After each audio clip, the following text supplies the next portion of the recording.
Today I'm going to be taking it upon myself to rank 40 significant and popular albums from the 1980s into a nice, neat tier list based only on my opinion. A lot of these albums, you could argue, are all-timers in their own right. They're super influential, they're super famous, they're some of the biggest selling albums ever, they're some of the most beloved albums ever, but this is only going to be what I think and my opinion and how I feel about these albums.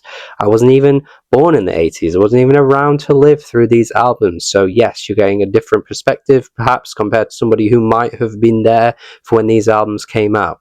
Who is to say? You probably thought I was old, but I'm not that old, you cheeky bugger. I am, going to be ranking them all in my own opinion, and you can rank your own as well. You can go into the description, click the link, pick out the albums you want to rank and put them in your own order. I've not got every single album ever, of course. It could only be a certain amount for this video. And yeah, let me know how you feel about my ranking, what you think of my picks. Try and be nice. Try not to be too harsh. Subscribe. Check out more videos. Stick around for more in the future. And let's get on with it. As you can see, all of the tiers are listed on the left. I always keep it to these same 6 every single time, never change them. And we're going to be starting with a bit of a hot take, my friends. I'm going to be talking to you about AC/DC, who in small doses I can get on board with. Thunderstruck, Highway to Hell, You Shook Me All Night Long. If they came on in, isolation, I'd probably enjoy those songs. I would. AC/DC in large doses is really irritating, annoying, egregious. That vocal tone grates on me after like 3 or 4 songs, if that. Oh man, it gets so annoying. Like, yeah. Don't like it. Oh god, I can't cope with it. So for that reason, it would go in meh for me. It's just not really an album that I would sit and listen to front to back. I get AC/DC's appeal, but too much of it is too much. Kind of like Nickelback of the 80s and 70s, really. Like, too much Nickelback is just, ugh. But the odd song here and there, okay, fair. But nah, not really on board with it. I've got Henri Timely next that I want to mention. Right, Henri is maybe not the most significant name on here, but City Pop. Let me tell you right now, City Pop is incredibly important to Japan, and I wanted to include something like this because although it isn't a bestseller in the Western world, this sold very well in Japan, and it's worth bringing up albums from all different types of cultures for this conversation. And City Pop over the years amongst younger audiences has become really important too. Like, there are a lot of people in the Western world that have started to discover albums like this, and unfortunately I wanted to include more, but given the fact that City Pop is so difficult to access in the UK, I could only include one of the few that you can access on streaming services. And Timely is great, man. It's so good, so bright, so uplifting. I love this kind of pop music. And if you have never sat through anything in City Pop, please check something out from it because it's so good. And we're going with an even hotter take next. I thought AC/DC would get enough people to click away from this video. But Bon Jovi, man. I get it. A lot of people I know love Bon Jovi. They're big, amongst my family and family friends and the generation, kind of like above me, like that kind of like, early millennial generation, like 70s, 80s babies or whatever, maybe the generation above that, I guess, as well. People love them. And they're nostalgic, and they have many songs that people like and many songs that people love. But again, for me, hearing it too much over the years has just worn me down, and tracks like Living on a Prayer don't really do it for me. If I think I'd heard it maybe 5 times in my life, I would be okay with it. But hearing it about 500 times in my life, and probably times 10, I just find it too much. And this brand of rock, I don't know, man. Again, in small doses, maybe the odd hit. Wanted Dead or Alive by this band is really good, but I don't think it's on this album, is it? That's a good song. But yeah, like again, small doses of songs here and there, but for an entire album runtime, I just can't get with it, man. Shaka Khan. Shaka Khan is a legend that you see brought up in conversations as being one of the greatest singers, greatest vocalists, but sadly you don't see her mentioned in album conversations. And if you've never sat through a Shaka Khan album, I implore you to do it, because I am telling you right now, she has so many good albums, and this is one of them. I'm going super high with this one.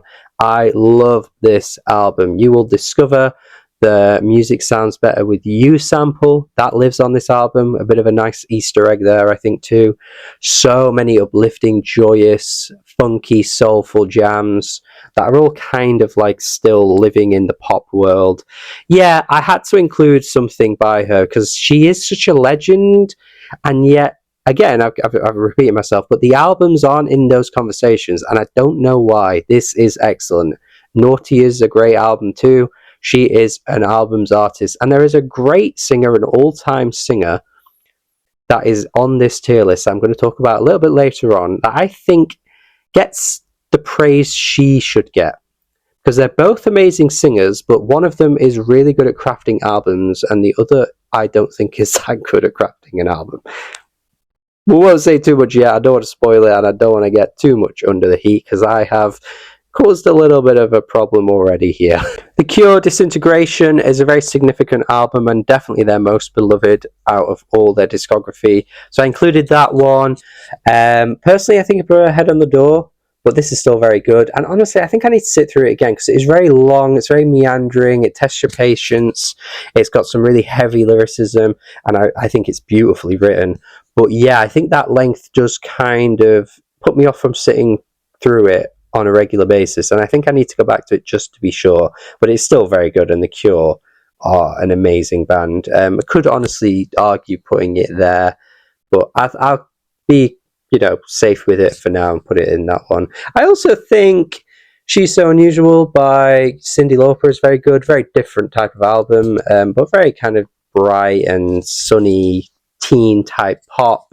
Girls Just Want to Have Fun is obviously a very famous track. Yeah, I like her. I like that kind of Madonna influence started to show quite quickly in the 80s, and there were lots of other singer-songwriters and pop singers coming through that had that very similar vibe.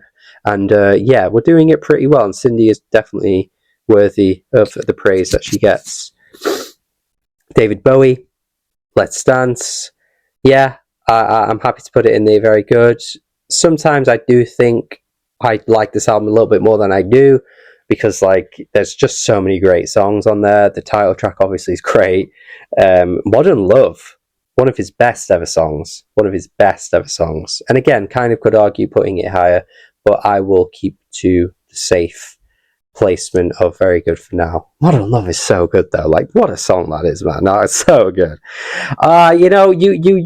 Don't get too twisted, right? All of these kind of rocky, glammy albums are ranking low, and that's not to say I don't like rock music. I don't want people saying stuff like that, because that is not true, and there are some great rock albums that are coming up on this list. But Def Leppard, man, are so lame. I do not get it. I don't care that they are from the city I live in. I currently live in that city. I've lived in this city for a long time, but I'm not just going to blindly support it because of tribalism. They are really lame. Pour Some Sugar on Me, I think when I was younger I liked it, but the older I got, it got really cringe to me, and so many other tracks on this album I just can't sit through. I can't stomach this type of brand of rock music. It's so plastic sounding. They're not the worst of their kind. Something like Kiss is way worse than this, but this brand of glammy, shiny metal that isn't even metal, I find to be just really off-putting. The artwork is shite as well. This artwork from this era is shocking. It's kind of like this version of new metal that came in the late 90s, 2000s. And that's the thing, I have a little bit of nostalgia for some of that, because I grew up listening to that when I was a young teenager. I kind of got into that Kerrang era. So I guess if you were a kid when this was coming out and that similar age range, that's probably where the nostalgia comes. But honestly, like today, not many younger people would go back and really rave about Def Leppard. And it's kind of the same with new metal as well. Like you don't see new kids coming up raving about Korn or raving about Papa Roach. And I just think it's very of its time and it's very singular and it's very much for that generation, but it hasn't outlasted that very far. It hasn't gone much beyond that. And yeah, again, I could talk about these types of bands for all day and say how much I don't like them, but yeah, I'll just leave it there before I get any more pitchforks thrown at me. Rio by Duran Duran, yeah, very good. I really like Rio. Hungry Like the Wolf, the title track, so good. Duran Duran know what they were. They knew what they were. They were very good at doing it, and you can't really fault it. Grace Jones, very underrated. She's very iconic for her stature and appearance and her, fashion. But her music kind of has fallen a little bit behind. But I wanted to highlight because I think it's excellent. I think it's really great. So many exciting songs on this. So much boldness. The delivery is commanding. It demands your attention immediately. Yeah, she's really great. And again, pretty underrated. Okay, we're doing it again, I guess. Another rock band that's iconic from its era, Guns N' Roses. Now, I think people's memory of this album kind of is attached to Sweet Child of Mine, Welcome to the Jungle, and Paradise City, which, by the way, all really good songs. Welcome to the Jungle I don't like as much as the other two. I think the other two are much better, but still very good rock singles for their era. The rest of the album, though, I don't think it's that good. I don't think it's that impressive. I don't think it's that memorable or special at all. So again, I'm putting them above Bon Jovi and Def Leppard quite easily. I'm happy to do that because they're obviously better. But as the album exists, I think it's got a few good songs and the rest is kind of just okay. I really don't think it's as special as people make it out to be. Not to use the word overrated because I think it's a bit of an overused term, but I just think people's memory of the actual album kind of like is more fixated on those iconic songs, and the rest of it I would pretty much kind of throw away.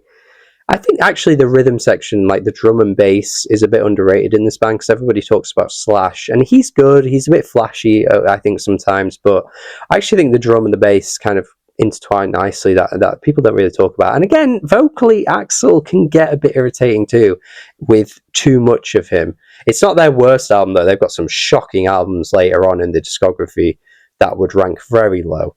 But yeah, for this one, I think the reputation is, yes, it's carried by those songs. Hall & Oates, very iconic.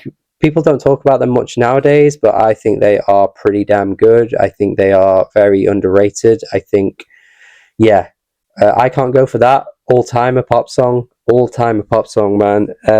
Michael Jackson apparently even said that he kind of was influenced by the drum rhythm on this track for Billie Jean.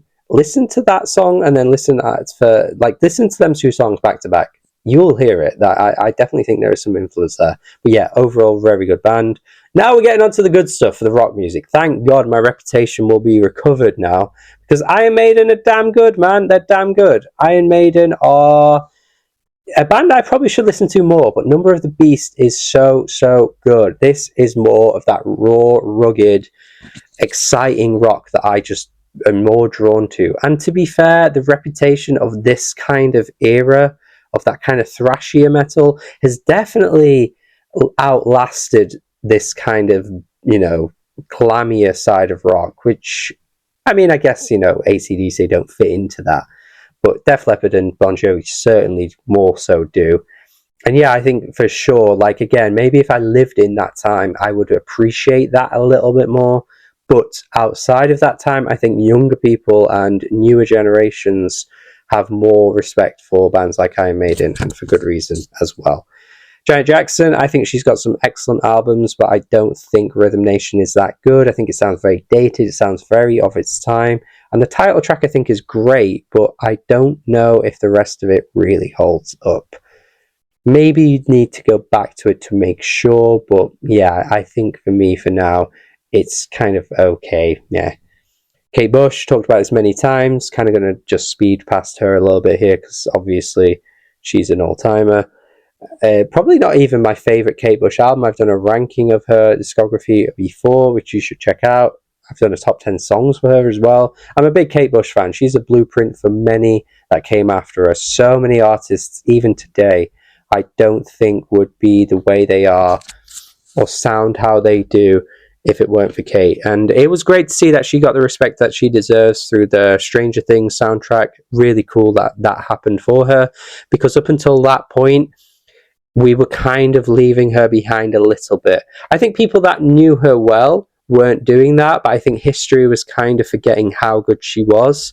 And I'm so glad she got that moment to really remind everybody that, oh my God, she is actually super, super, super, super, super genius. Really, she's amazing.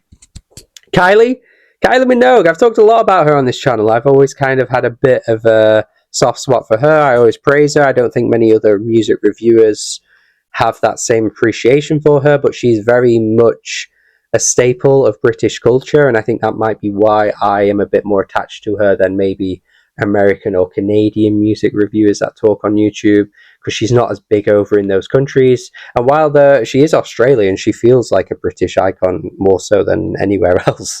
But yeah, her debut is pretty cute. It's nice. It's got, you know, some of her more beloved songs amongst an older generation. Again, I think if you lived through it, you'd probably appreciate this more, because this was like, you know, the breakthrough act of that time. Like, this album sold insanely well in its first year. Like, she's like the Olivia Rodrigo, like how big she was when she first broke out with her debut. Kylie was that big in the UK, like absolutely massive. I'm pretty sure this was the best-selling album of that year as well, which I think you might be surprised to hear if you're not too familiar with her. But yeah, it's cute. It's not her best. It's a bit teeny. It's a bit, you know, cringy in that way, but it's for that type of audience. And yeah, I mean, it's nice enough. Never Too Much, Luther Vandross. Again, another goldmine for finding samples. There are some really iconic samples living on this, particularly a Kanye West one, which if you've never heard this album, go check it out and you will hear it as soon as it comes on, which is also a really good track, actually. But I think this album is very much the title track and a bunch of other songs. Like, they're good, but they're so cheesy. Never Too Much is timeless. Never Too Much is classy. Never Too Much has a vibe to it that feels very much like post-70s. Like, this is surprisingly an 80s album, but it's very much on the cusp. Like, you can tell he was still influenced by what was coming out in the late 70s in the soul, funky world of music. And yeah, it just kind of feels such a late generation version of that. And yeah, it's fun, it's exciting in places, but it is very cheesy at times. And Never Too Much, man. Yeah, what a song. What a song. Madonna, self-titled. I'm starting to see a lack of love for this one, because I think over the years, newer generations have become more appreciative of, I guess, Ray of Light more so than this one. I get it, but I still think this remains the best Madonna album. It's so good. The tunes are there. The songs have a really fun disco-y dance energy to them, like Burning Up. You've also got Borderline, which I think is still her best song. Amazing vocal melodies on there. I love that track. Yeah, I think this is definitely the Madonna album for me. Yeah, influential too. Like I say, so many other singer-songwriters came through wanting to sound like Madonna, wanting to be her. Such an influence on so many generations after as well. Like, yeah, Madonna is that goddess, really. Metallica, again, we're going to carry on with the praise for this brand of metal rock music. I mean, Master of Puppets is just fantastic. So many Metallica albums are fantastic, apart from Saint Anger, obviously. But yeah, I think this run they were on in the 80s is unmatched. I know some people who love metal, and I guess I'm not as big of a metalhead as some others, but some of those types of people seem to think they're a bit overrated. I can see why, especially if you have kind of dug deeper into the realms of metal music. But even when you do dig deep, I still think Metallica remain superior to a lot of their contemporaries. I think they are that good. So yeah, for me, easily. Thriller, I think, is an album I've always kind of been open about with some of my issues with it. That Paul McCartney track is not great. I've heard the track Thriller a little bit too much, but Overplay doesn't stop it from being a very good album. Like, this is really good, and you might be surprised to not see it higher. I know it could easily rank in the excellent or all-time tier. I get it, but for me, there are just a couple of tracks that I just don't get that excitement from. Want to Be Starting Something, though, Billie Jean, PYT, Baby Be Mine actually is a bit underrated too. Like, so many good jams on this thing. But yeah, I've always been more of an off-the-wall guy, and I do appreciate what Michael was doing on this album, but there's just a couple of tracks, and it's only like a 9-track album. So when you've only got 9 tracks and there's a couple that I'm not that bothered about, it does bring it down a little bit. I've got to say, you've got to kind of take that into its consideration.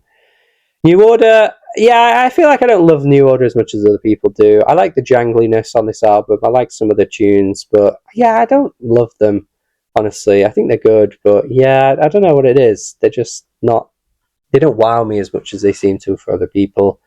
Blue Monday is amazing, though. Graceland by Paul Simon, kind of another example of one that doesn't wow me in the way that it seems to for other people here. I think it is good, though. It ranks in the good tier, 100%. But people are going to be like, oh, you're just being woke or whatever. But I don't know, man. I think it's a shame that albums like this, and there's another one I'm going to talk a little bit about later on too, where like are very clearly influenced by like, African music, and they do it respectfully. There's no denying that Paul Simon is very respectful to the genres that he is pulling from. No denying that. But like, look at the genre tags on Radio Music. Tell me anybody that's listened to this album has ever checked out any of those. Like, Sukas, that's a really niche and obscure genre that lives on this album, and it's really good. And I'm not trying to act like high and mighty, like I know all the African genres. I don't. I don't. I'm a dude from Britain. I'm not going to pretend that. But there's so much rich history within these genres, and I just think it's a shame that people don't go beyond to discover it. They just kind of stop at this. It's good, but yeah, I think it's crying out for more melody for me. Some of these tracks are a little low-key. And yeah, like I say, bit of a shame that people don't go beyond this. Peter Gabriel next to Phil Collins. It's kind of funny because when I was younger, I did mix these two up. But as I've gotten older and I've listened to their music, one is very clearly superior to the other. Peter Gabriel, I'm going to put in very good. Really like Sledgehammer. What a banger that is. The track with Kate Bush, great to see as well. Kate Bush does not do features often, so it was very complimentary to Peter Gabriel that she would do a feature with him, because she ain't doing those too often. So that kind of goes to show how much respect she had for his artistry. Yeah, really like what he's doing here. Phil Collins, though, I'm not with it, man. I'm not with it. This is really average sounding to me. The mixing, the production, it all is so flat. It's lifeless. The drums don't sound that great. It's so dated. Like, I can clearly tell this is an 80s album. But in the way that so many of these, like Kate Bush, sounds like it still lives today. The sounds on that album don't feel dated in the slightest. Madonna's album, I don't think, does either. Like, Phil Collins, man, sounds years behind, honestly. Look at the sales this album has as well. If you look, it's crazy. This album's humongous. I do not get it. I think it's kind of interesting that this did so well for its time. And even newer generations now, you won't see people reference him in the same way that you would see people talk about Duran Duran, Michael Jackson, obviously, David Bowie, The Cure, I feel like get more love now than Phil Collins does. Very interesting that. I could be wrong, though. Maybe, again, you could be in your own bubble and you're only talking to people that have similar tastes to you. And maybe if you spoke to somebody that was, again, living in the time this album came out, they'd have different things to say. But I do think it's telling that you don't see him referenced in that same way amongst music lovers like you do with some of these. And I think there's a reason for that, to be honest. Pixies, Pixies were a big pivotal band for me getting into music. And some of those bands that I loved back then, I don't love as much now, but Pixies, I still think are as good as what they were back in the day, man. Yeah, the basser. There's a real uniqueness to how they structured tracks and the vocals and the writing style, and it had such an influence on so many bands that came after them in the 90s. I mean, Kurt Cobain's mentioned his love for Pixies before. That's as big as it gets, really, because you know how big Nirvana were. And yeah, you can't really get much bigger than Kurt Cobain co-signing you. But yeah, hugely influential and hugely creative as well. I love what they were doing. Pointer Sisters, again, people know so many, well, not many, so many tracks, but people know the songs by these. I don't think they can reference the name and they don't know who they are. But Pointer Sisters, for their time, were massive. And they have some jams, man. Like, they have some jams. There's so many good jams on this album. Neutron Dance, so good. Automatic Love, very Prince. And we have Prince next, actually, which is quite funny. But yeah, love some of these tracks on this album. Become quite underrated over time, but I think they deserve a bit more love and respect. And while we're on the topic of Prince, we may as well rank Purple Rain, which... yeah, kind of another one for me when I was getting into music. This album kind of was pivotal and never really let up. Always has been such a fantastic album. And while the Prince MJ debates are a bit tired, in this case, I would say Prince wins this round. I don't know if Prince overall is better than Michael Jackson. I don't know if I think that. But I think this album is, just amazing. Come on, man. Purple Rain, the title track, what a song. Another bit of an underrated gem as time's gone on, which I think is a bit of a shame. But Rick James Street Songs. Again, a bit of a kind of like a what's the word? Like a bit of a gem for some samples. There are some samples that live here that people don't realise live here. But I have a soft spot for this album, man. I mean, MC Hammer obviously kind of made, his own, obviously, out of Super Freak. But don't be fooled, this album has a lot going for it. Rick James as a person, I don't know if I want to speak about that too much, though, because he, I don't know, I don't think it's too good, as far as I'm aware, but the music was very funky, very slick, very groovy, very enjoyable. Yeah. Run DMC. You'll probably notice that on this tier list there aren't too many hip-hop albums. I have ranked quite a few hip-hop albums in other videos from the 80s and talked a lot about other 80s hip-hop albums. And none of those really are quite as big as Run DMC's Raising Hell. But yeah, it's okay. It's alright. Like, it's fine, I guess. I think I expected more. Like, I think for what their stature is in hip-hop and how influential they were for those, early days of the genre, I think I expected a lot more going into the album, and there isn't really a lot to talk about. It's just kind of fine. But that's how I feel a lot about much of the 80s hip-hop I have listened to. I think it's pivotal for pushing the genre forward, but I think really once you hit the 90s, the truly great and iconic and, standing the test of time albums were created, because I don't know if Run DMC are really up there today.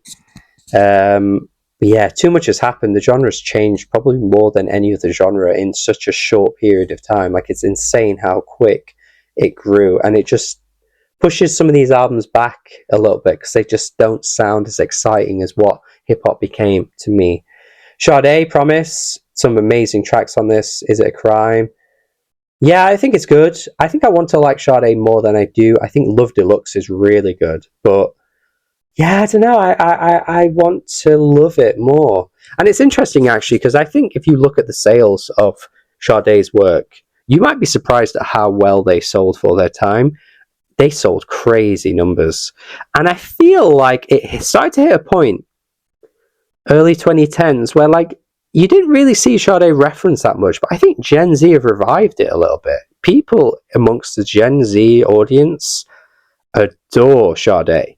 Like, it has really, really grown now in how much people who are of kind of my age-ish have really started to love their music and discover it.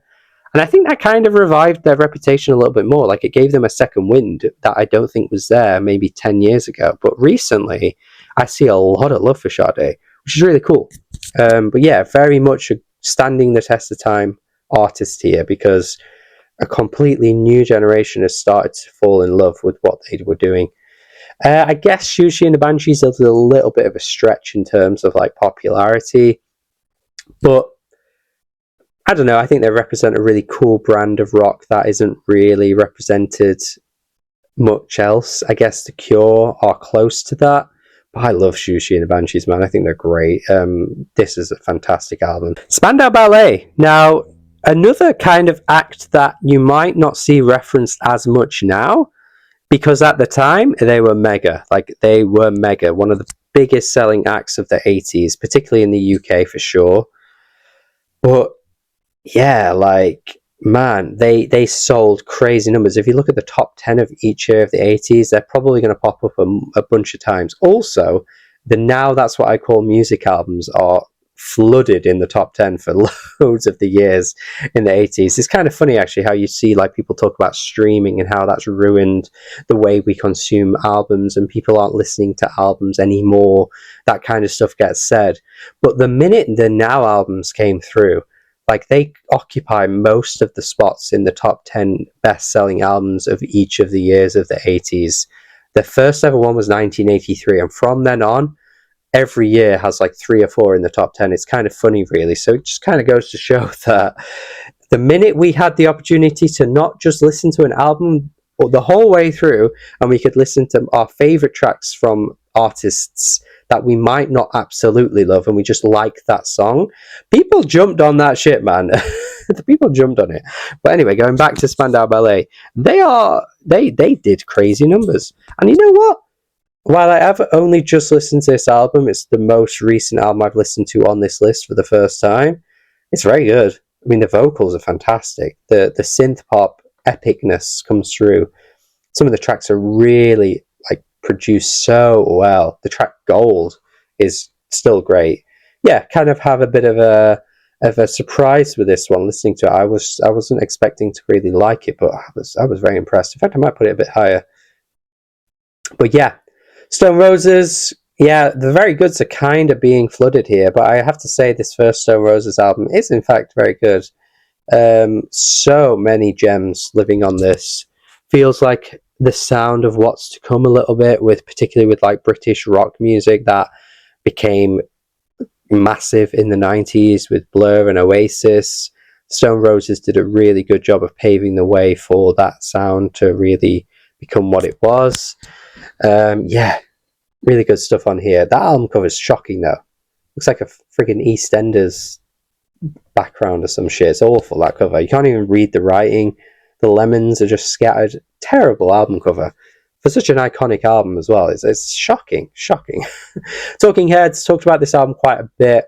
Always had a bit of a different take, where I think it is very good. I do. But it's definitely carried by that first side. And it's very interesting to look at older albums, because you can clearly see the way that they were made was with the vinyl like creation in mind, because the first side is full of all of the wacky, zany, again, world beat influence, like that Paul Simon album, tracks, so upbeat, so new wave inspired as well, iconic jams that are fantastic, that would be all the way up here. But then you get to that second side, side B, and it's, I mean, actually, I'm going to put it a little bit higher than some of these, and it's good, it's okay, but I don't really like them that much. They're okay. They're just okay, really. don't love them that much. I think that energy is just zapped out the album almost immediately. And again, that African influence coming through on those first few tracks, impressive, tastefully done, respectfully done, but another example of where I just think people should dig a bit deeper. I think other bands and other artists from those countries have done this sound as well, and people should just have a little bit more of, a curiosity to want to discover more and not just leave it to the Americans and the Brits to do. All right, Tears for Fears. This is going straight to the top of this list. This is, for me, the best 80s album there ever was and there ever will be. Amazing stuff. Just the melodies, their approach, some of the tracks that go on these like long escapades and meander. They know how to craft a beautifully written pop song. The lyrics are really well done too. Head over heels, everybody wants to rule the world. Shout is also good. The working hour is amazing as well. Just the energy, the atmosphere, the way the vocals are echoing and bellowing out the whole way, it just makes for such a stunning listen. This right here is special. One of the best albums ever for me, not just in the 80s, but I'd put it somewhere in my top 25 all time easily. I absolutely love it. Yeah, doesn't get much better than that for me. Blue Nile, Hats. Yeah, really like Blue Nile. Really like the sophisticated pop sound. Obviously, Sade's got it going on too. Very, very good. I mean, some all-timer tracks live on this album too. Amazing songs. The Police. I was somewhat intrigued by The Police with the Regatta Day, whatever it's called. I always get the titles of their albums. That album with Message in a Bottle, I thought that's a good album. I think Rock Silence is a great track.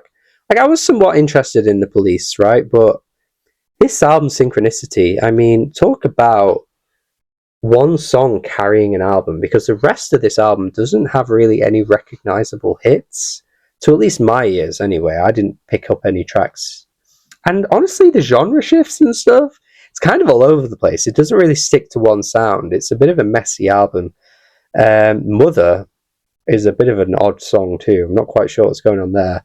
Very strange lyrics on that track, but yeah, really not that good of an album to me. Not impressed with the musicianship that much. Kind of flat. I don't even like Every Breath You Take that much. That's always been one of my hot takes that I tell people, and they're like, "What? How do you not like that song?" I don't think it's that good. I think they've got much better songs. I really do. And yeah, not feeling it that much, I'm afraid.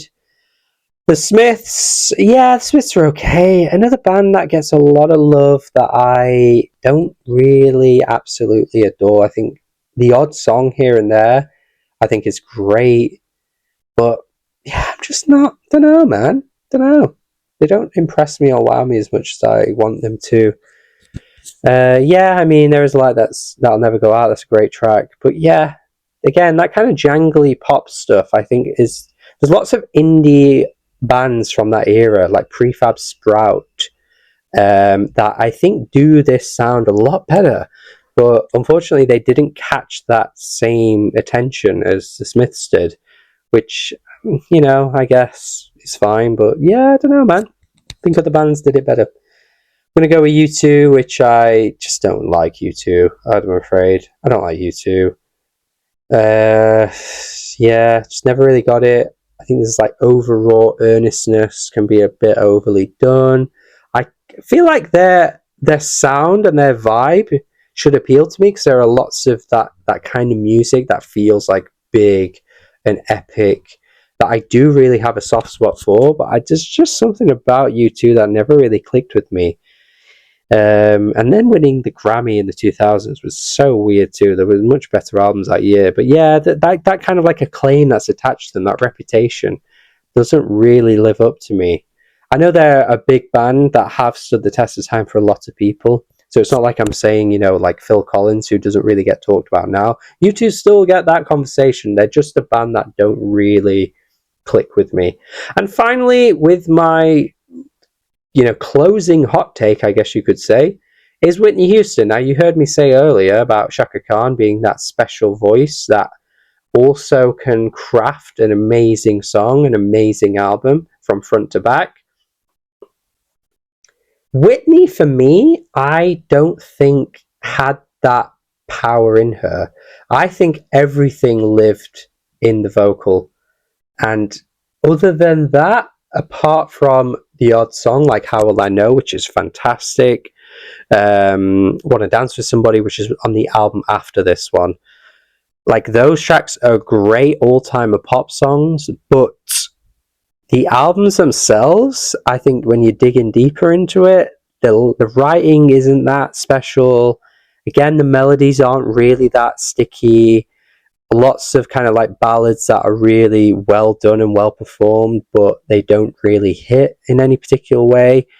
I think, again, amazing voice, but there are other singers out there that have that amazing power to their voice that I think can craft a really interesting song, a really beautiful song, a really catchy melodic song.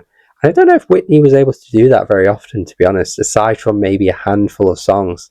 That's kind of it. And that is it from me. We have been going and talking for a long time, but it is time to call it there. This is my tier list for the 80s. There will probably be some albums that I didn't include, but this video would have gone on for even longer if I did. There'll be some albums that you might have wanted to see. Let me know in the comments. I can probably tell you how I feel about them just to you directly. And yeah, how would you rank these albums? What's your favorite amongst this tier list? Create your own, of course. Send it to me over on Instagram or Twitter or wherever you follow me. And yeah, hopefully you enjoyed this one. Hopefully the old souls that want to see me talk about all the music more on this channel enjoy this one as well, because I spend most of my time talking about brand new music, of course. So this provided something a little bit different for my audience, and I hope you had a good time. Thank you as always. Check out the Patreon membership page if you want to support me over on there, if you like what I do and want to stick around and keep this channel going. I do this, of course, in my own spare time. Obviously, this isn't a full-time thing for me. I do a job as well as this. So yeah, hopefully you appreciate that. Have a good day. Subscribe at the very least. Like the video, share it, and goodbye.